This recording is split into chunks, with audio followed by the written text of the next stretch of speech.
When our late and brilliant Queen died, Queen Elizabeth, if you remember, there were lots and lots and lots of those wonderful Paddington Bear gifts that were left, outside Windsor Castle, Buckingham Palace, Kensington Palace. And of course, a lot of people felt really sad because obviously children had brought them, they'd left them there, out of respect, out of kindness, love for the Queen, and then you wondered, well, what's going to happen to them? Well, if you remember, of course, Queen Camilla, was then instructed to gather them all up and deliver them to all those children's hospitals. So, of course, none of them got wasted. And there was a delightful film of Camilla placing Paddington Bears up and down banisters inside Clarence House and Buckingham Palace and stuff like that. As I said to you before, I think that particular individual character will become synonymous with the Queen, because literally it was an idea. And because of when it was placed in the Platinum Jubilee and how well she executed that comedic part, I think it just resonated, didn't it? Everybody knew. And of course, let's not forget, chums, we finally found out what she kept in that black handbag. I always thought it was a lipstick and mint. Turns out to be a marmalade sandwich, And have you ever had one?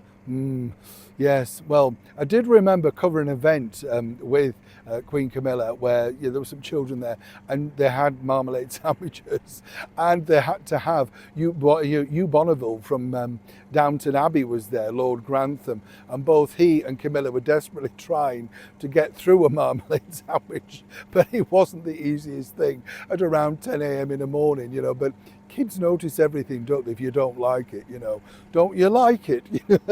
Forcing you to bite in again. I just love it, don't you?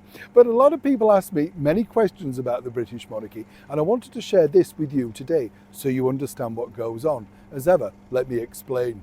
Hi, good to see you. Welcome back, one and all, chums. Nice to have your company. Hope you're keeping well. Now, the thing that you have to remember when the British monarchy travel up and down the country and around the world, across the Commonwealth, most people, people find this strange, offer them gifts. And as you know, Princess Anne has been offered everything from smoked kippers, which she loves, from a particular visit to a particular area, to the fact that, small lighthouses because she collects them, and all sorts of paraphernalia. And you think, what happens to all of those gifts? Well, they've recently just published the list of things from the last few years, and they include a Rolls-Royce car, no less, donated to His Majesty the King in 2023 from the Arab states. What a car, right? But also it can go from something like that right through to bits from Coronation Street. And you think, right, now we know that the Queen occasionally sat with her dresser, Angela Kelly, to watch Coronation Street, but she wasn't an avid viewer of that particular show. She liked things like The Good Life, To the Manor Born, that type of stuff. Interesting, right? Where this gets interesting, though, is, as I say, a lot of people say, well, what happened to the presents? What do they do? Well, they're all, labelled and timed and where it came from and all that sort of stuff. And this is how it sort of peters out. Many, if they say under the value of £150, particularly if they're perishables like food, etc., they would be given out to the staff or local charities. Bigger things, like toys, gifts, all of that sort of stuff, would be then distributed to their many charities and local children's hospitals, many of whom have no idea, say, that these gifts were for, say, Prince Louis or Princess Charlotte, or indeed Prince George when he was younger. You get the picture. None of the gifts are kept because they're not allowed to keep gifts. This was part of the problem that the former royal Meghan Markle really struggled with, right? So consequently, when you look at the bigger picture, everybody says, well, they get all of these gifts. They do. They're very grateful, and it's very kind of people to offer them.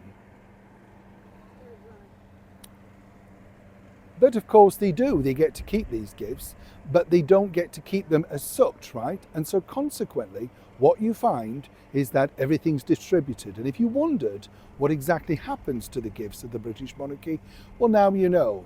Charity always comes first, unlike many other people you could suggest. Either way, interesting to learn, right? Neil Sean in the very heart of Yorkshire.